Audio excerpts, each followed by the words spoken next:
Get ready for the dictation. Dictation will start in 5 seconds.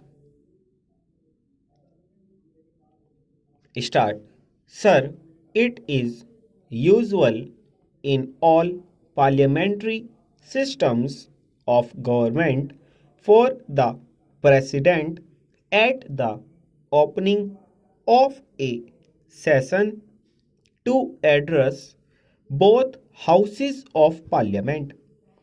It has been criticized as being merely a narration of facts which have happened during the past year, but at that is the usual thing, as honorable members know, which happens in most of the parliaments which work under parliamentary systems of government. I am sure that the honorable members are aware that India has always stood for peace, and ever since her independence has done what she could to preserve peace in the world. Both in Korea and in Indo-China, our efforts led to a ceasefire, and for the first time, when the settlement of the Indo-China problem, there was no shooting war anywhere in the world. But now again there are bar clouds, especially in the Far East, as has been emphasized by the Prime Minister time and again. Patience and tolerance are necessary to solve the tangle in Formosa. Our government have recognized the Chinese People's Republic as the government of China and have recognized the Chinese claim to the Cairo Declaration.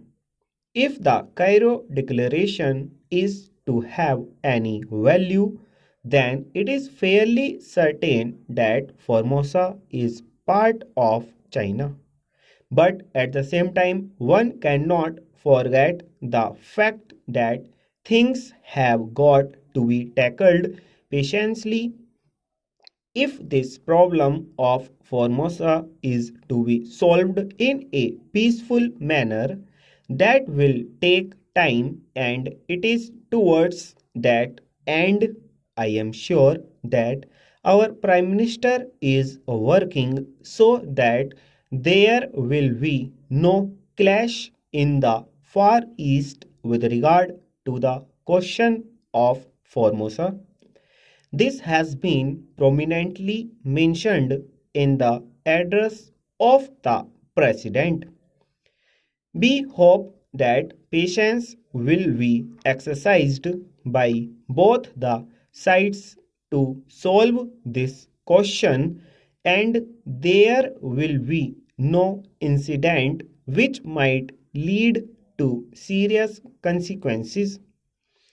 Our agreement with China on Tibet, which formed the basis of the joint statement by China's and our Prime Ministers regarding Panchsheel, must form the main principle through which international tension can be seized, eased, and finally peace established.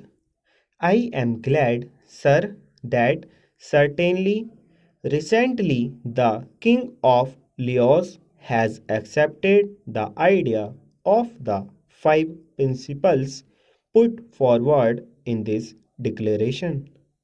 It is usual in the present time of atomic age to talk about the dangers of the use of atoms for warlike purposes.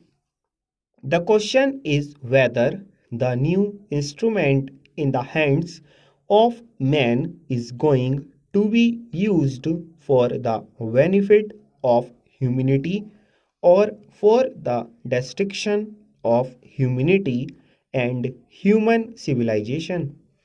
As we know it today, both the United States and the United Union of Soviet Socialist Republics possess atomic weapons, and the United Kingdom government has now planned to manufacture hydrogen bombs for their security. As the Prime Minister has pointed out time and again, our country is not interested in the production of atomic weapons, but we are immensely interested in the use of atomic energy for peaceful purposes. Stop.